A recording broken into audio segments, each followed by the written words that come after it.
What's going on, everybody? This is Zach, back here with my team builder for week 4 for the Pokemon Speedruns Draft League. This week, we won last week against Parahacks, and this week we are playing against Roushmore and the Huntsville Heatran. We'll go ahead and talk about the team as always, talk about the opponent's team, and then talk about what we're bringing this week. This week, Roush is #1 seed in the league, I would say. Is pretty safe to say. His team is doing incredibly well. He's an incredibly high differential. A lot of teams have just not been able to answer what he's brought to the table. He's got a lot of very high, like I said, high differential wins. I think he's got at least one 6-0 and possibly even a 5-0. I can't remember exactly off the top of my head. I'm going to have to really quickly check. Yeah, so he's got a 6-0, a 4-0, and a 2-0. And he's obviously 3-0. So we definitely want to beat him this week because his team is incredibly scary. So we'll go ahead and talk about his team up at the top first. First, as always, we'll talk about the Z Crystal users. So first one is Zygarde 50%. So Zygarde was his first round pick. Zygarde fell a lot later than normal considering how powerful it is. It's not currently allowed in OU, for example, and it is a very, very powerful dragon ground type, very reminiscent of Garchomp. A little bit bulkier, a little bit slower, but very similar options. It also has access to 1,000 arrows, which is probably one of the most powerful stab moves in the game, given that it's a little bit weaker than Earthquake, but it hits levitating and flying Pokemon as a ground move, meaning that the only real resist is grass types.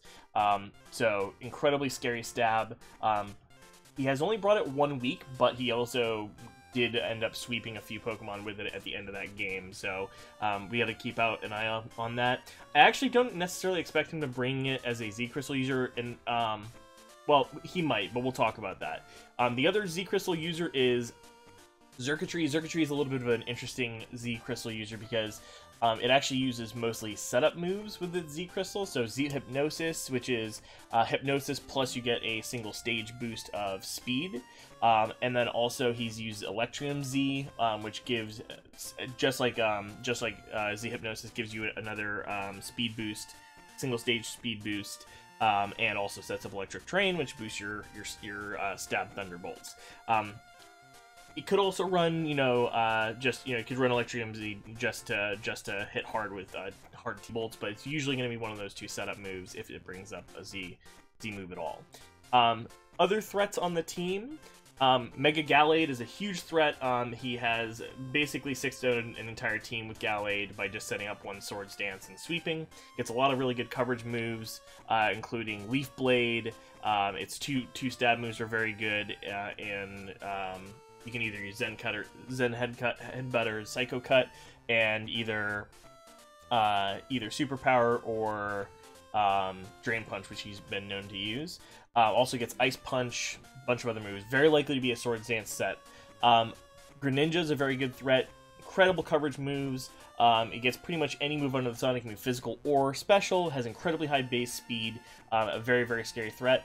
And then most of his other Pokemon are defensive threats. So Tangrowth is probably the most annoying Regenerator user. It's really, really bulky on the physical side, but it can also be wearing an Assault Vest to help tank hits on both ends of the spectrum. It's got really good coverage moves, which I'm going to talk about a little bit in the team builder on my side of things. And yeah, it's overall just a really good Pokemon with Regenerator, keeping its health high. Sylveon is a really good Wish Passer and Cleric. Gets Heal Bell, gets access to Wish. So it can pass really big HP base stat wishes. Really, really defensive Pokemon, but you can also run it with Specs, although so far he's not shown a propensity to do that.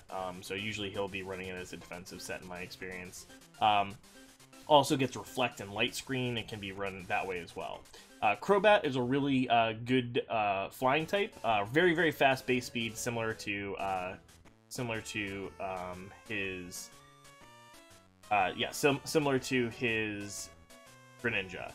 So very, very high base speed on his team. Outspeeds a lot of the Pokemon on his team, on my team. Both Gallade, Crobat, and Greninja all outspeed my whole team unboosted. So we got to be careful of that. It gets poison moves for fairy types, flying moves for you know, grass and fighting types. So and it also gets access to taunt, defog, U-turn. So it's a really good defensive pivot, but it can be run offensively if necessary. Empoleon is usually another defensive bulky water. It's a steel type also, which gives it added resistances. Really good typing in steel water. You can set up Stealth Rocks. Can also run, you know, Toxic, Scald, you know, the kind of typical bulky water moves, but it can also be run like Sub-Pataya Berry, Agility, Empoleon, which can be scary if given the right circumstances. After that, we have Incineroar, which is usually used very similarly to Arcanine as a intimidating, bulky fire type. It can also be run offensive with Swords Dance, although I don't necessarily expect them to bring it. Gets a lot of good coverage moves, gets Earthquake, gets Fire Punch, gets you know, Flamethrower, Fire Blast, all these kind of things. Gets Darkest Lariat as a stab move, gets access to knockoff, so also gets U-turn as well for momentum, so very good Pokemon. We have last two Pokemon in his team are Claydol, which is usually a sort of defensive ground type, has Levitate, so it can't be hit by other ground types. It also gets access to both Rapid Spin and Stealth Rock, so it's a really good defensive Pokemon. Also, he's shown that he can run it you know, as an offensive Pokemon with Expert Belt and just coverage moves, good special attacker overall. And then lastly, Shuckle, which is usually going to be brought in the circumstance where Sticky Webs is going to be really powerful, as shown last week against Narakasha. So, yeah, Shuckle is kind of a one-trick pony in that way. It's a defensive Pokemon. It's not going to bring any offensive moves usually, and it's going to be like a Toxic, you know, Protect, Encore gets access to, so usually those are the things that it gets to. So let's go ahead and talk about my team, and then we'll talk about kind of what I'm looking for on his team. So the very first thing I brought this week was Landorus. Landorus was, I realized pretty early on that the two kind of things that I'm most scared about are, I'm scared about how fast his team is, and I'm also scared about how powerful Zygarde can be given the right circumstances. So the other thing is that Xurkitree, although it isn't naturally fast, after a speed boost also outspeeds my entire team unboosted. So I needed a way to check that, so I figured a Scarf Landorus, which I don't think I brought this season, is a really good choice. The moveset is a bit weird. Well, not that weird, but I have Hidden Power Ice, because that's currently my best move to hit Zygarde with. It does against a non-bulky Zygarde, it's a 2-hit KO. So that's currently my sort of secondary check to Zygarde. We'll get to my primary check. It also can explode, which is a huge thing on this team.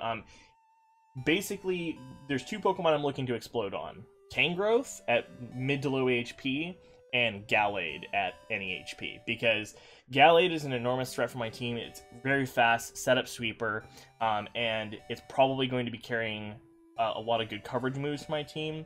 I fully expect it to have Ice Punch for the Landorus, but because I outspeed it, I can come in off of another Pokemon dying, or if I get a free switch in somehow from some other Pokemon, then I can potentially Earthquake it, do a lot of damage, about 66% minimum, or OHKO it with Explosion. Also, if he doesn't have Swords Dance, I do live in Ice Punch at -1 from Intimidate, with a pretty good percentage left, and I outspeed him, so that's a pretty reasonable option. So yeah, overall, moveset is pretty standard with U-turn, Earthquake, and Explosion, and then Hidden Power Ice is for helping on Zygarde. This is also going to be sort of just a really good check to Xurkitree, although I do have to be careful of his Hidden Power Ice on that as well. Basically, I don't plan on raw switching this in as often, unless I know the movesets of the things I'm switching on, because I'm worried about a lot of ice moves randomly on things like Tangrowth and on Xurkitree. Also, potentially can run Ice Beam on Claydol as well. But basically, this is just my sort of safety valve against how fast his team is. I outspeed everything except for Choice Scarfers on his team. I also outspeed +1. I outspeed +1 Dragon Dance Zygarde with this set as well. If he's adamant. If he's not Adamant and he's running Jolly Zygarde, which I don't expect him to, his damage output goes way down, so it's really not worth investing much more in speed. And most importantly, I outspeed +1 Xurkitree. That was the most important speed threshold to hit. The rest of it goes into defense to tank hits from Zygarde and from Gallade. Next on the team, we have Charizard. So Charizard, League MVP currently, leading the league with, I don't remember how many kills off the top of my head, but yeah, it's in first place overall with, what we got here? Yeah, Charizard has 11 kills and 2 deaths, so +9 differential, and it's 1-2 weeks. So leading the league in kills. This week I brought a Dragon Dance set. So the main thing, very similar to how last week, how I recognized that Charizard was going to be a problem if given the right circumstances. This Charizard set will do a lot of work if it gets a +1 Dragon Dance against his team. Now, it's not going to be super easy to get that Dragon Dance in, but if I do, I outspeed everything on his team that isn't Scarfed or otherwise boosted, and I OHKO Zygarde with Dragon Claw at +1, unless it's very, very, very, very bulky, and in which case it's probably not going to be able to kill me. I also kill OHKO Gallade, very importantly. I OHKO any sort of Greninja. I OHKO with Flare Blitz Tangrowth. I OHKO Xurkitree. Sylveon is actually arranged to be killed at +1. But, and here's the catch, this set, I've realized against his team that if I can get regular Charizard in against certain Pokemon, for example, Sylveon does about 50% to Charizard X. But if I'm not Mega Evolved yet, it only does about 25%, which means that if his Sylveon does not carry Toxic, which I don't know if he will, he has not brought it so far, but if it does not carry Toxic, it's set up fodder for Charizard because of Roost. So I've actually, in testing, set up +2s and +3s on Sylveon, and that can be a really huge danger, because if I get a +2 or +3, I literally sweep his whole team. He has to rely on my own recoil damage keeping me low enough for him to be able to revenge kill me with extreme speed. But the other Pokemon I was really glad that he has on his team that I'm hoping he brings was Tangrowth. That was until during testing, it was pointed out to me by Sunrakasha that Tangrowth gets Rock Slide for just no real reason. And I highly, highly, highly expect that he is going to run a lure set with his Tangrowth, trying to kill my Charizard. The real problem is going to come into play with Tangrowth. Tangrowth, if he doesn't bring all the right coverage moves, is not going to be that big of a problem because of Charizard mostly. And my other, Neolego can chip it down, and my Scrafty set's okay against it as well. But if he brings Earthquake and Rock Slide and HP Ice, somehow fits, like he has 5 moves that he's likely to bring: HP Ice, Giga Drain for stab, Earthquake for Neolego and Mega Charizard, and once it's Mega Evolved, most importantly, and Rock Slide for Charizard, which is really scary, and then I think it's Sludge Bomb for mostly for Comfy. He also might bring it if he thinks I'm going to bring Celebi. So that is incredibly scary, because if he picks the right combination of those moves, I'm in trouble. Especially if he brings Earthquake and Rock Slide, which isn't super common, especially Rock Slide. Earthquake is relatively common, but that will potentially destroy me, because basically my best 2 Pokemon against Tangrowth are Neolego, who dies to Earthquake, and Charizard, who, if it is not Mega Evolved, which, ideally I'm going to be switching him not Mega Evolved, can use Tangrowth as setup fodder. It also uses knockoff commonly, but he might forgo using knockoff, especially if he plans on baiting Charizard. So if he brings Earthquake and I'm not Mega Evolved, it's fine, because I can just set up all over the Tangrowth's face and then roost up, hopefully dodge an Earthquake if he doesn't predict that, and then destroy him with Flare Blitz. But the problem is, if he brings Rock Slide and I switch in and don't Mega Evolve, I'm probably just going to die. So that's a really tricky line to draw, so I probably have to be bringing in Neolego against it, simply because I have to give him enough credit to have thought of Rock Slide. And I'm really thankful that we found that he has Rock Slide, because I would be in trouble if I had switched in and just lost Charizard to it. So we're gonna try to dance around that issue, and hopefully he just doesn't have it on there, because it'll make my life a lot easier. Next EVs are just enough speed to outspeed pre-boost Circuitry, if I recall correctly, and outspeed everything on his team that isn't boosted, basically. I can't outspeed certain Pokemon, so I got to put some of the speed investment. I also get to be Adamant, which is really nice, which gives me more attack power for boosted KOs. Next Pokemon on my team, I'm really actually happy with this, is Comfy. Comfy is such a cool Pokemon because of Triage. Triage is such a cool ability. It gives me a really powerful priority user with Draining Kiss. Now, you'll notice I only have one attacking move on this set, and that's because the only other attacking move worth really thinking about with the type of role that Comfy's playing this week is Giga Drain. But the problem with Giga Drain is it literally only helps against Claydol, and Claydol I can actually beat with Taunt and Defog and Calm Mind, just kind of dancing around that, so I'm not actually that worried about Claydol, and it doesn't help against anything else. Like, it's worse than Draining Kiss. The cool thing about this is his biggest threats to me on his team are all weak to Draining Kiss. So his Greninja is weak to Draining Kiss. In fact, Draining Kiss does about 50 to 60% on Gallade. It does about 65 to 75% on Greninja, and these are all priority moves. Against Zygarde, it does about 47 to 55, and I'm healing a ton of damage back, meaning that I can tank extra hits as long as it isn't a super effective move. So this is sort of like, with Landorus, these two are my main revenge Pokemon. Because this team is so fast, I have to have good revenge options, because there's a good chance I'm going to go down. But in a lot of the late game scenarios and testing came down to Landorus and Comfy being alive, and they kind of just, between the priority and the Scarf, they are able to do a lot of work in that way. Calm Mind is there because if I end up in a weird situation where I'm against his sort of back half of his team, so his Shuckle, his Claydol, his Empoleon, his Sylveon, I can actually beat all of these Pokemon heads up with Calm Mind and Draining Kiss and Taunt. And so I can taunt out like any Toxics and stuff like that, and then between Calm Mind and Draining Kiss, I can just keep gaining enough health to just beat them one-on-one. So that's good for late game scenarios. It's not really going to be a setup move because he has a lot of Pokemon that have like random poison attacks on them that I might be afraid of, but that's something that I have an option for.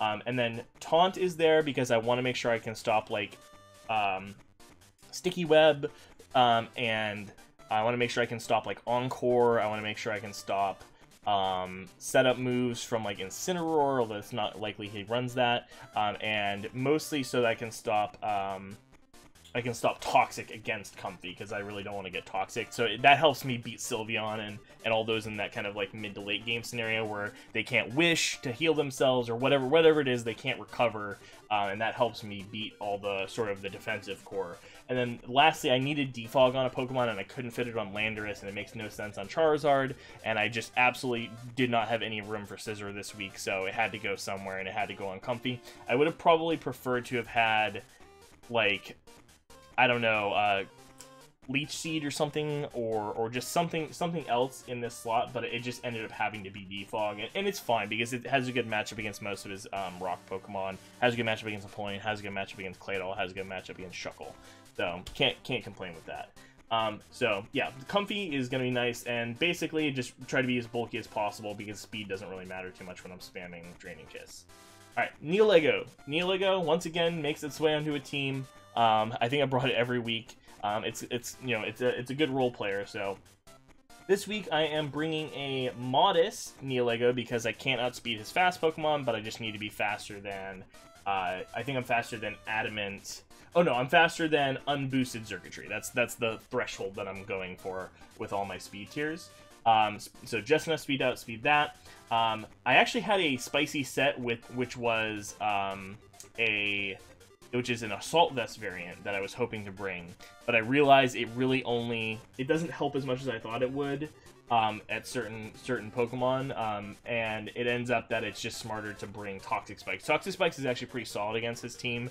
Really good against Toxicroak, or not Toxicroak, it's really good against, Tangrowth, and it's really good against Greninja, really good against Sylveon, and really good against, it's pretty much good against all his Pokemon that want to be, like, setup sweepers, because it puts a clock on them, and he only has a few Pokemon that don't care about it too much, which is mostly just his Rapid Spin option in Claydol. And then, like, Crobat doesn't care too much about that, but Crobat can't beat me one-on-one anyways because of Power Gem and Thunderbolt options. Coverage moves this week, I didn't end up needing Grass Knot for anything, so I just ended up going with T-Bolt, Power Gem, and Sludge Wave. And basically, this is my primary Tangrowth check and my secondary Xurkitree check, as well as helping against things like Sylveon. It's fast enough to outspeed a lot of his like slow to mid-tier Pokemon, and it can take like some hits from like the special side and dish back damage. So overall, pretty good Pokemon for this week. It's really gonna be coming down to how much can this help against Xurkitree and Tangrowth mostly. Last two slots on the team. This week, bringing back Scrafty. This is actually the literal reason I drafted Scrafty, was to beat Zygarde. I was looking down in the mid to low tiers for Pokemon during the draft that could help against Zygarde, because I was like, I know I'm only going to play this once in the regular season, but I do not want to just lose outright to that Zygarde, because it's such a powerful threat. And so, this set, I literally had designed this exact set 4 or 5 weeks ago. Tweak the EVs a little bit, but basically, high HP, very close to max attack. The speed is just enough speed. I'm trying to speed creep certain Pokemon. I was trying to speed creep Sylveon. I'm trying to speed creep Incineroar. I'm trying to speed creep, what was the other Pokemon? Tangrowth. So I kind of just threw, based off of his previous spreads, how much he's been using his speed, I threw just enough speed in there to try to like speed creep those Pokemon, because if I'm faster than them, they actually become okay matchups for me, especially with like, I have Ice Punch. Well, Ice Punch is primary for Zygarde. So come in, Intimidate. Again, we're running Intimidate, we're not running Moxie, because this Pokemon's not that strong in this type of metagame where there's a lot more powerful and bulkier threats. Unlike in the lower tiers where it normally hangs out, where it can actually set up bulk ups and Dragon Dances and sweep. With Moxie, it's not as useful. I'm mostly using it as a defensive pivot. Intimidate's so good against that type of Pokemon. So, like, against Dragon Dance, I can come in and then I threaten to OHKO no bulk Zygardes, and I 2-hit KO bulky Zygardes. Even after a Coil, I can 2-hit KO them. And it's actually really nice, because if I run against a bulkier set, they're not dealing as much damage to me. And if I run against an offensive set, then I'm able to OHKO them, so it kind of balances itself out really well. Attack is just enough to OHKO, no investment, Zygarde, and this is pretty much its main job. If he doesn't bring Zygarde, Scrafty's not going to be nearly as good. It's mostly going to be as like a secondary check to things like Tangrowth. It's like pretty good against Incineroar. It's good against all his like slower Pokemon basically. So everything except for the really fast sweepers, this is pretty good against, and then specifically against Zygarde, it's also pretty good. Obviously against things like Crobat, it's no good. Against Xurkitree, it's not very good. Against his Greninja and his Gallade, it's no good. But it's good against all these slower Pokemon. High Jump Kick does a ton of damage. Knockoff's very spammable. Poison Jab is to predict switch-ins from like Sylveon, for example. So there's a lot of different options here.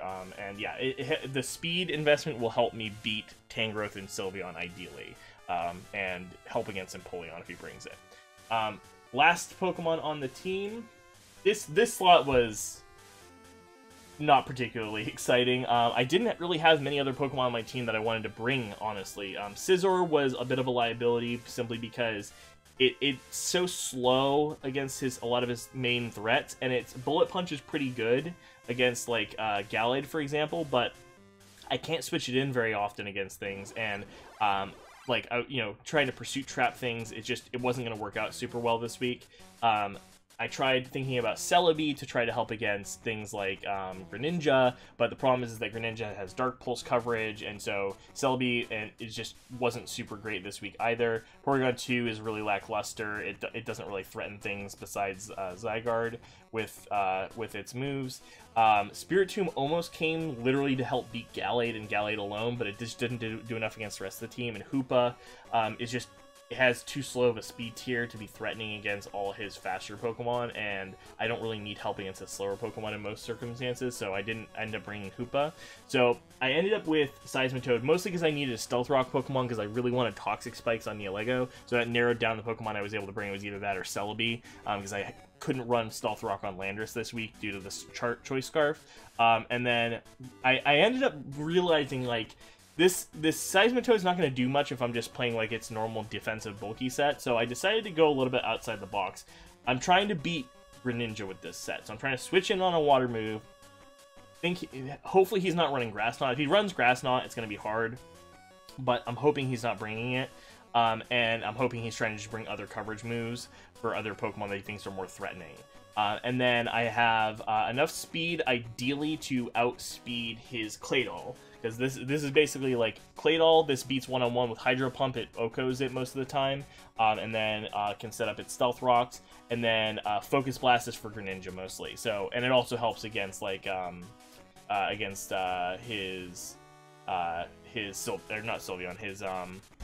Empoleon. So that's mostly what the set is about. It helps against Incineroar, because Incineroar is a really good check to Charizard if it's running a more bulky set. So this helps against Incineroar as well. And I've got a good matchup against his like sort of more core defensive core with this. Expert Belt, because I didn't feel like the extra damage from Life Orb really outweighed the recoil option, because I'm not having leftovers or any other way to recover. So this is mostly to come in and try to check Greninja, get up a Stealth Rock, and then if it does that and it gets maybe can bait in a Tangrowth with Sludge Bomb.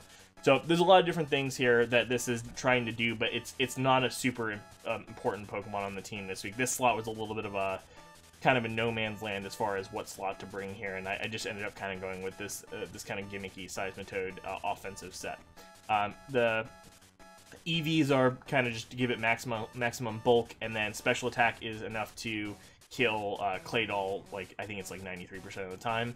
The extra speed is so I can outspeed the Claydol and speed creep it. Again, I'm kind of speculating with both Scrafty and this Seismitoad on the speed tiers, because I'm trying to estimate where I think he's going to be able to have enough speed that I think he's going to try to aim for a certain amount of speed, and I'm trying to just outspeed him without wasting too many EVs, but I need to outspeed certain Pokemon that I'm lower base speed than, so but the Pokemon I'm trying to outspeed don't generally run too much speed investment, so that's what I'm banking on. Yeah, so overall, biggest concerns are Rock Slide, Earthquake, Tangrowth.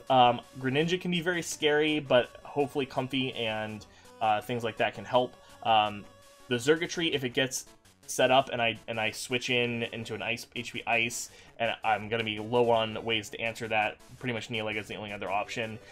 So there's a lot of like sort of very delicate things that if he brings the right coverage moves or brings a set I wasn't expecting, it can go bad. But we're really relying on just trying to clear out just enough threats to Charizard to sweep, and then late game I have a kind of a more of attrition with the Comfy and the Landers being able to mop things up.